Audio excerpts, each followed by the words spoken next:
You don't miss them. You miss the version of them that almost chose you. And that's exactly why they're stuck in your head, on repeat, like something unfinished.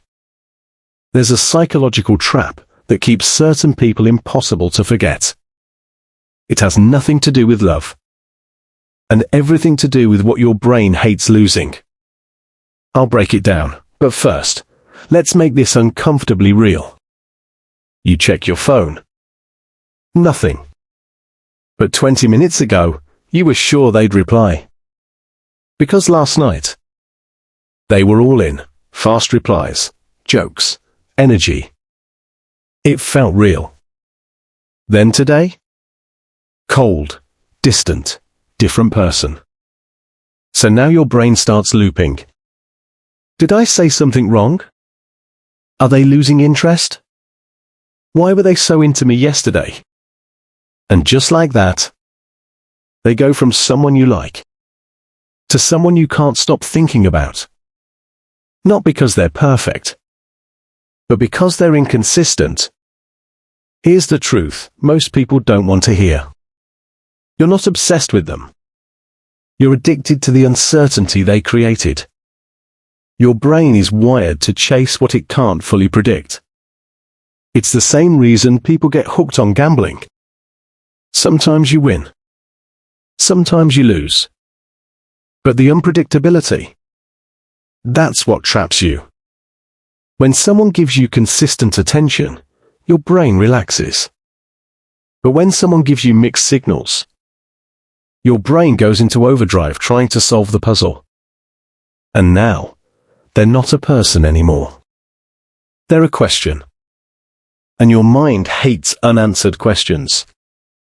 But it gets darker than that. Because it's not just about them. It's about what they triggered in you. They didn't just give attention.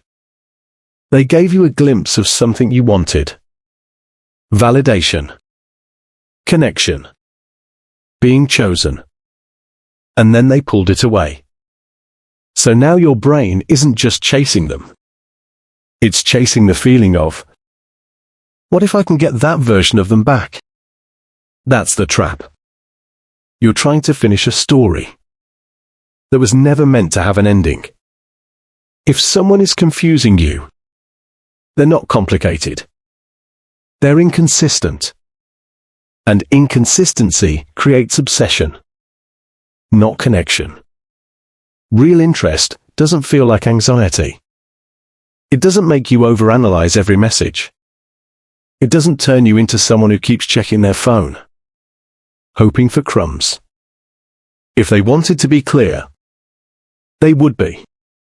So if you can't stop thinking about them, don't ask, how do I get them back? Ask, why am I chasing something that made me feel unsure in the first place? Because the moment you understand this, they lose their power. Not because they changed, but because you finally saw the game for what it was. End line, strong, memorable. You don't miss them. You miss the illusion that they might choose you. And illusions are the hardest things to let go of. Subscribe to TechSatura Mind.